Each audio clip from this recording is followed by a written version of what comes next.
What's up, buddy? And it's Thor, right? Yeah. Such a great name for him. All right. So, you're just going to sit there.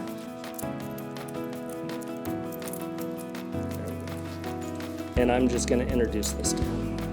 Okay. Let's go, buddy. Come on. Let's go. Come on. Come on. Come on. Hey, right here, right here. That's a good boy. So he didn't want to come to me, right? Right. So what I did is I gave him a little bit of pressure. Yeah. He was like, uh-uh. But if you'll notice, I didn't just continue to pull him. Right. I added the little bit of pressure, and then the minute he got to me, instantly started praising him. What I want to do is I want to let him know that being on my side is a wonderful place to be. Let's go. Come on.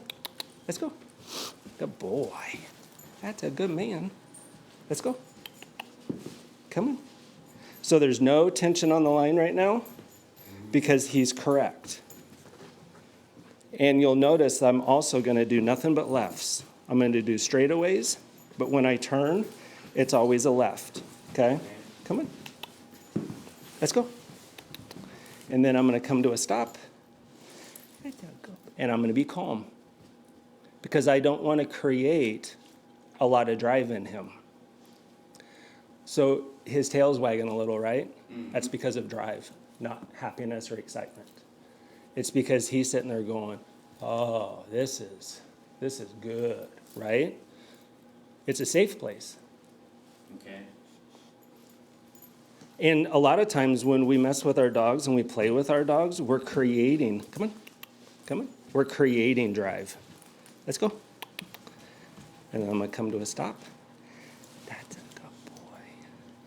You'll notice I'm not doing a lot of talking to him. I'm talking to you. Mm-hmm. But when you do the lesson, you won't be talking to him.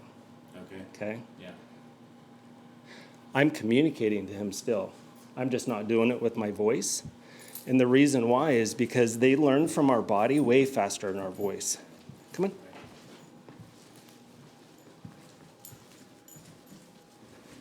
That's a good boy. And I'm praising him every once in a while as we're moving. Because again, I want to promote that this is a really good place to be. Because there's going to be a point in time, come on, when he goes, I don't want to. And we need to make sure that we let him know that this is the best place to be. So that way, when he says no at some point in time, and we correct him, come on, and we correct him, and then we invite him up, he's like, oh yeah, I remember that place, mm-hmm. Right? So we're giving him a position of safety right here. But if you'll also notice, not once do I let him in front of me when we're walking. And what I mean by that is his head is never in front of my left hip. Because if that happens, that means he's leading us. Because his attention starts to be on everything else but you. And then when I come to a stop, I take the leash. So he got out of position right there, and he's not ready to be corrected back. So all I did was start walking. Come on. Come on. So then I come to a stop. But see what I did right there? I didn't correct him, but what I did is I gave him like a little tactile touch to let him know we're stopping, and I held him from going too far forward. Because I want to stop here. I want him to know that this position is the good place to be, not in front of me. Otherwise, your dog will always try to get in front of you to try to stop you to pet him. Yeah. We don't want that. Right. You might have already seen that a little bit. Yeah. Come on. Let's go. So I will say this also, because of the amount of dogs that I've trained, and as long as I've been doing this, I make this look really easy because I know what to do and when to do it. When you start this, you're going to feel awkward, and it's okay because you just need to listen to me so I can tell you what to do in the moment. Let's go. So right there, he bent his head down to start sniffing, right? Yeah. So all I did was quit petting him, and I started moving. And the reason why is because anytime we're talking nice to a dog or petting them or giving them a treat, we're praising the action of the frame of mind they're in. So this rule is migration, right? It's Right. not tracking. Right. So when he went to start sniffing, he went into tracking mode, even though he was just standing there. If I would have continued to pet him, I would have been praising the tracking. Therefore, we could come into a situation where later on, he's like, wait a second, it's okay to track. It's okay, I can track and migrate at the same time. No, you can't. Let's go. Come on. Let's go. So he stopped behind me.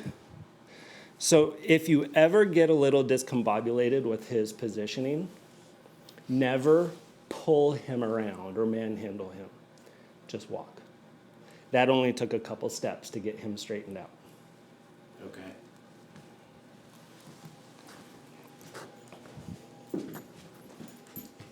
Let's go. Come on. So I'm going to speed it up a little bit because he also needs to learn to walk my pace. Come on. So that was a little correction right there, right? Let's go. Hey, come on. Come on. So I'm just guiding him. Come on. Come on. Come on. Good. Because we don't want to drag our dog either. Let's go. Come on. So that's a correction. He's like, nope, I want to go to you. I want to go to this guy. And I'm sitting there going, no, you can't. Come on. And then I'll come to a stop. Because I gave him that little bit of a correction, I want him to have a very black and white knowledge that he was corrected away from this position. But anytime he comes up to this position, he's going to get what he's ultimately looking for, because this right here is the perfect position of safety. Come on.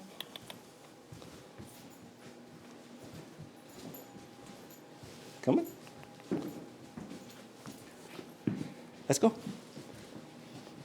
Come on.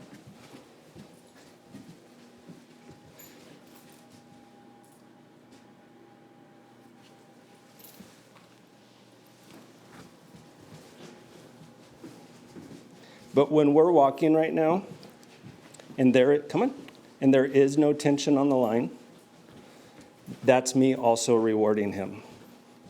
How? Because I'm not correcting him. Me petting him up next to me is just very black and white that this is a great position to be in. Okay?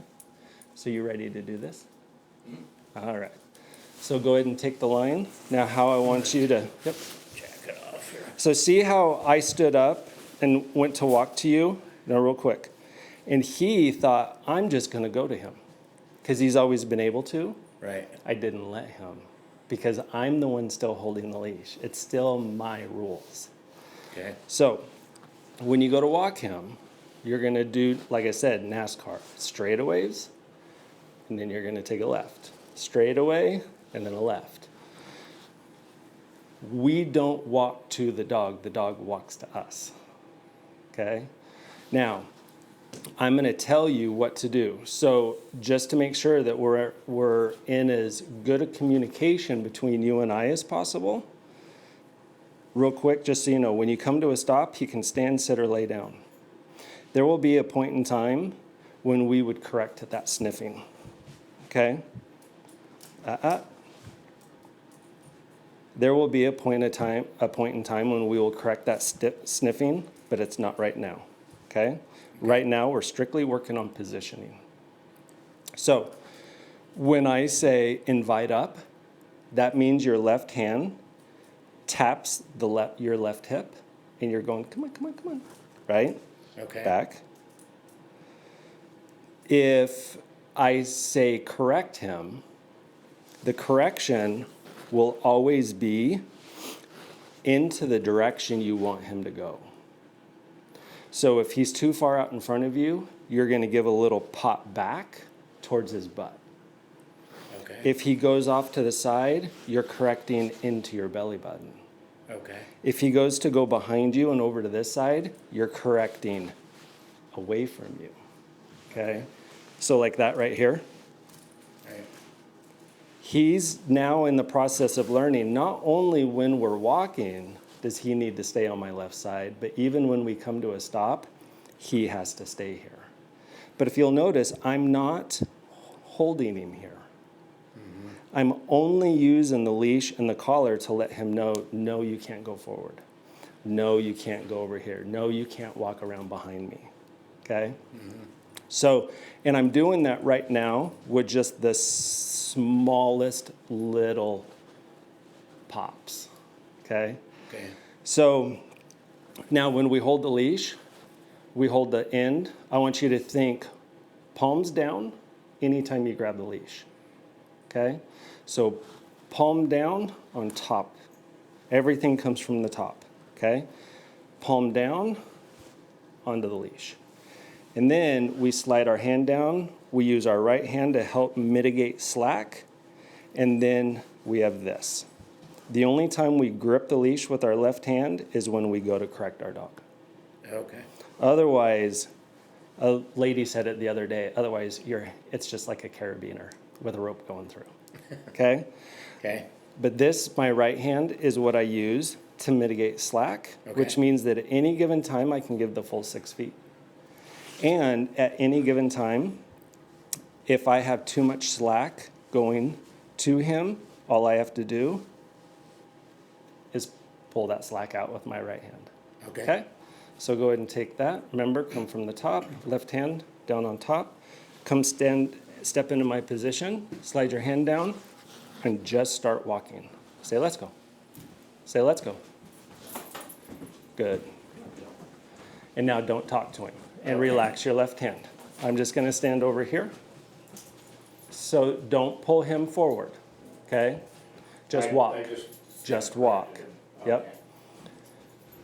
You'll notice that right now, we're going to be very selective on when we correct and when we don't.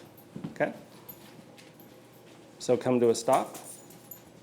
Remember to, so see how he came out in front of you just a little bit? Remember, before you stop, you got to take that slack away. Okay? It's not a correction, and don't do it now. Okay. So anytime I say anything to you about something, don't go through the process of it, because then you're adding tension, which is pressure. Okay. Okay? Go ahead and walk.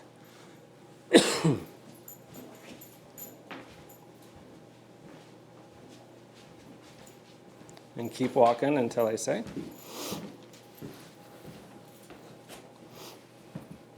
Get ready to come to a stop. And come to a stop. Much better. And then release that tension. Now go ahead and calmly love on him. Don't say, nope, don't get down into his face. Don't take your left hand off the leash either, because instantly you can still use your left hand, just use it with the leash. Okay. Because the minute you bent down to do that, you almost went into a plaything. Okay. But what we do with our body is always very minimal, because a dog has to process everything in the environment. He has to process my talking, he has to process my positioning, he has to process any sounds, any smells, he has to process what you're doing. So we want to be very minimal in what we do, especially in the beginning. Remember, this isn't about just going out and walking with your dog right now. This is about being very black and white and matter of fact, because that's what's going to be the easiest on him to learn. Okay? Mm-hmm. So go ahead and start walking. No correction, just say, let's go. Good. And just keep walking until I say. So see how he has to slow down for you to get around him on the left? That's why we do the lefts. Because the body will always follow the brain, and the left, as he slows his body down, that lets you know his brain slows down also. If we did right-hand turns right now, he would have to speed up, which speeds his brain up into almost like play mode. Okay. So right now, this is about migration. This is about just getting from point A to point B. Okay? So come to a stop when you're ready. Remember to take that, good. Now, calmly, just take your left hand and love on him like by his left shoulder. Calm, like you're gonna massage him asleep, okay? See how he's sniffing right now? That's when you start walking. So when you go to pet him, if he bends down and starts sniffing, then you just stop petting him, and you either continue to stand there or you walk. Right now, I want you walking. Come to a stop when you're ready. And just stand there for a sec. No tension on the line. Good. I want you to think of slack only being about 2 inches. So as long as you don't have a big loop in your leash from your left hand to his collar, but there's no tension on the line, say it's just maybe even a little J hook, that's acceptable. That's perfect. Okay. So pull up just a little and release. So the collar's not correcting him right there, but remember when I said that anytime there's tension on the line, it creates a little bit of pressure? When he went down to sniff, you pulled up just to start walking because you allowed him right there to get out of position because you were listening to me, not paying attention to him, and he moved forward. But remember, the answer is always walk. If he starts getting kind of all over the place, just walk. Come to a stop when you're ready. What happens is, and you've probably seen people do this, they're standing there, they want to get their dog into position, and they're trying to move their dog into position. That's just being hectic. Remember when I said dog wants to know what's expected of them? All the dog is doing, and they're freaking out, is trying to figure out what's expected of them. Mm-hmm. And what happens is, and now pressure's being applied, so now you kind of get into this fight and flight mentality in the dog, all because you're not moving. So one of the very best things a handler can do to clear their dog's mind when the dog doesn't know what's expected of them is walk. Because if we think about like a spaghetti noodle, if it's all limber, it's been cooked, and we just kind of drop it, it's going to coil up a little bit, right? What's the best way to straighten out that spaghetti? Grab the end of it and pull. Well, we're not pulling our dog, but what we're doing is we're taking them and we are straightening out their mind. Now they're getting back into position, and now they're like, oh, okay, I know what's expected of me here. Then, at some point, come to a stop and work that calmness there. People think that they need to really reward their dog when they do something really good, but what they don't realize is now they're building up all this drive that turns out that causes the dog to get out of the position in the first place, and now they're having to correct them. And it's the handler's fault. Okay. That's why when we're walking our dog, we have to think, is this playtime right now? No. Is it hunting time? Nope. Are we tracking? Nope. We are going from point A to point B. So anytime he's on a leash, and say you're in the house, if he's just hanging out with you, while you're sitting on the couch watching a show, reading a book, doing whatever, but now you want to go to the garage, if he's on leash, you're maintaining these rules to there. But if you want to go out, remember when I talked about the command in itself is being in parallel? Remember when I talked about the command itself is the minute we take our first step, now we're in parallel. That is the command.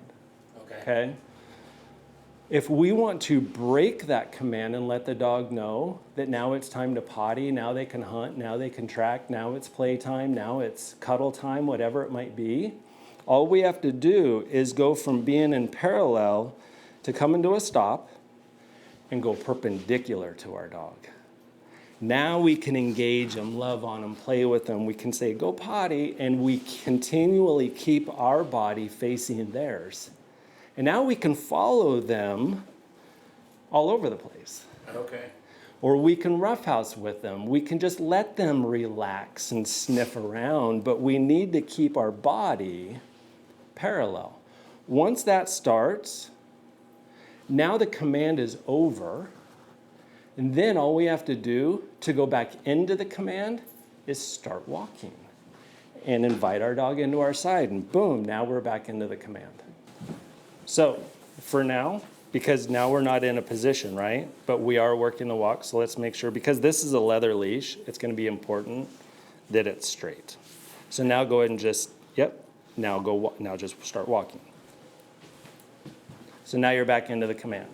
Relax your left arm, and then come to a stop. Pop him, or pull back just a little, pull back just a little bit more.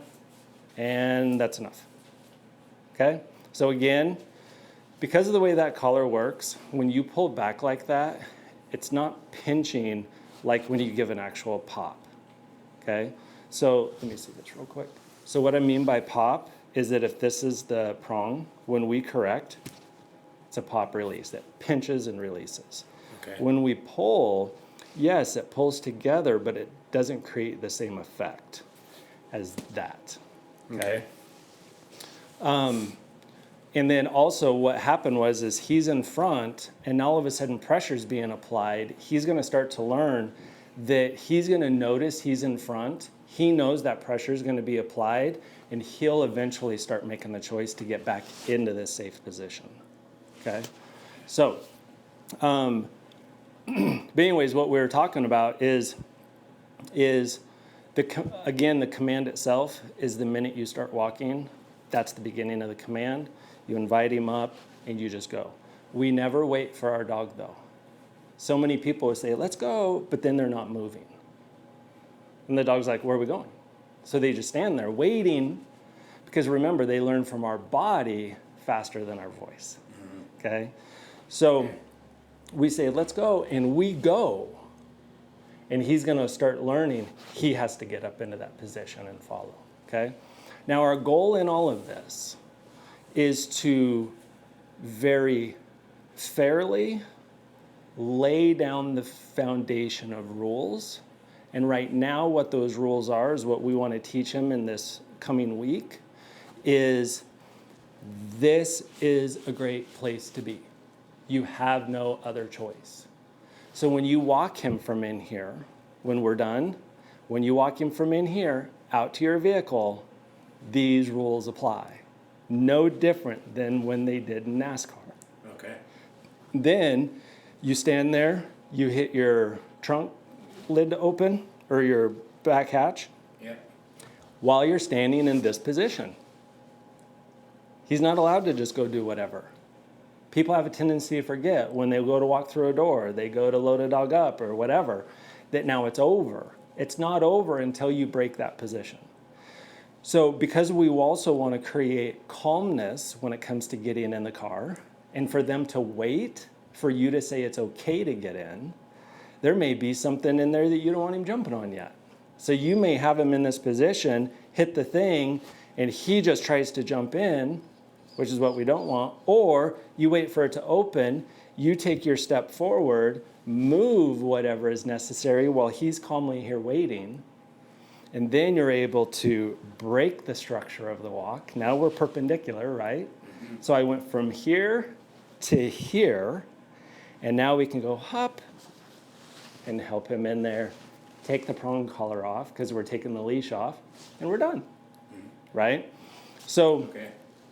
So for this coming week, what you're going to do is exactly what you did in here today. Okay. You will not take him out in public to do this. Okay. There's so much going on, and if you do that, you're going to set yourself up for possible failure because it makes it so much harder for him. Okay. Every single time I train a service dog, they go through the whole 4-week training program of learning the walk, learning the down, and learning the here to where it becomes solidified. Okay. Then I introduce them into public because now they're ready. Okay. Because when we hit public, they're going to be like, I'm going to go do this. I'm going to go check that out. And now every time I give them a correction when they get out of a position or a command, they're like, oh, I can't do that. Oh, I can't do that. But at least I know where to be. At least I know what's expected of me. At least I know where I'm safe. Okay. And that's how that progression happens. So for the first 4 weeks, you won't be walking him in public. Right. Okay? Now, I can take him out in public though, right? Not if you have a leash on. Oh, really? Okay. The thing is you're sacrificing right now Okay. 4 weeks Okay. of his life and your life together in public. Oh, okay. All right. Because to be fair, we want to make sure that our dog is ready for public under these new rules Okay. that should be established in a fairly calm environment. Okay. Right. Okay? Okay. So if I had one of my other dogs in here, that would be a distraction for him Right. that's not necessary. Yeah. Because he's learning something. See how there's tension on the line a little bit? So make sure there's a little bit of slack. Because if he chooses to lay down right now, you have to let him. Okay? Okay. So, but anyways, in the beginning let's think about this. Why do you think the library was invented other than just to have books? It was a place for people to go study in a quiet environment that is not distracting to them. Okay. Right. Your dog is in school right now. Okay. Started today. Yeah, yeah. Okay? Yeah, makes So, sense. There will be a point in time when we do start what's called proofing. Okay? So like, watch your slack, because now he's up, right? And what that did is that it created a lot more slack. Right. Okay? Because he stood up, his neck got higher. So be aware of your dog as we're talking as well. Nope, don't get him back over. Because it's too much slack. So remember, no matter what, at any given time, it's about 2 inches. Okay? So pull him back just a little. Right there, right there. See, he moved back on his own a little bit right there. He did, yeah. Just as I told you to do that, which is why I was like, nope, nope, nope. Okay? So, but what I was saying is, there will be a point in time before our lessons are up that you will be walking him with one of my dogs out. Okay. With me walking them. There will be a point in time when we're doing the down command that we're going to be walking around. We're going to be knocking on walls and doors and proofing, but he's not ready for that yet. Right. So think of it this way. There's no trade out there, work-wise, that I know of where they just throw you into the job expecting you to know what to do. Mm-hmm. You have to learn as you're working, Right. right? And so there's a different expectation on that worker. Maybe they're a greenhorn, maybe they're an apprentice, whatever it might be. The person leading them, it's their job to teach them, and that's what you're doing. You're teaching him what your rules are going to be in public, which means that when you're out in public, you want to be somebody who has a breed that can be incredibly intimidating to a lot of people. Mm-hmm. You just never know who they are. But they're watching you walk your dog, and your dog never once looks out of control, is never once just barking at everything that it sees or trying to get to the kid on the bicycle or whatever it might be, right? So, but then when there's going to be those times and those moments when it is proper playtime, he's going to know it because you're the one starting it. When we take our kids to the playground, they know they can go and run and scream and play and be rough and climb things and do all that kind of stuff, but maybe they can't do that in the kitchen. Maybe they can't do that in the dining room, but there's a playroom downstairs where they can. That's socialization. You're teaching your kids what behavior is acceptable and what isn't, depending on the situation that you're in or the place that you're at. That's what socialization is for a dog. It's letting them know what behavior is acceptable and unexpected, and it lets them know what's accepted and unacceptable in any situation you're in, whether it's inside the home or out. Okay. it's not just taking your dog out and doling them up to the environment. It's letting them know this isn't playtime. This isn't where you're allowed to bark. This isn't where you're allowed to chew on stuff, right? So that's what you're in the process of doing, is letting him know that these are the foundations of the rules. This is what's expected of you. This is where you're safe. And when the time comes, now we're going to go in public and we're going to establish the same rules in public.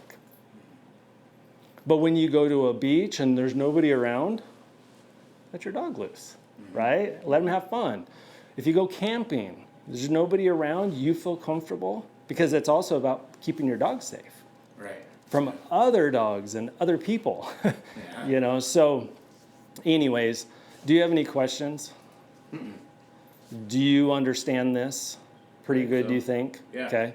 Obviously, call me if you have any questions. Okay. There will be a point in time, more than likely in the next week, when you're going to be like, I don't know what's going on, but it's not as easy as it was the other times. Yeah. Call me and let me know. We'll Okay. see what it is. Yeah. Okay? It could just be something that maybe it's a smell on you that's abnormal to him, and that's where his attention is. And all of a sudden you're like, why aren't you paying attention to me? Why aren't you focusing on me? You never know, right? But my job is to not just help you train your dog. My job is to teach you to be the leader you need to be specifically for him. So that way you can accomplish the specific goals that you have that is just you, right? So like I said before, when you came and did the puppy evaluation, people get dogs with an idea of how they're going to invite them into all these different aspects of their life, and they're going to be their pal or their play buddy or whatever it might be. And then they find out they start to live their life around their dog because they didn't take the leadership role. And because of the dog's actions, now they're not able to do this or that. Right. And nobody signed up for that. So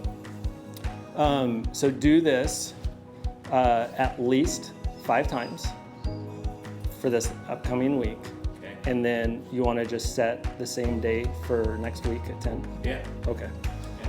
So let's do that. Call me if you have any questions. And like I said, have at least one day where all you're doing is just letting him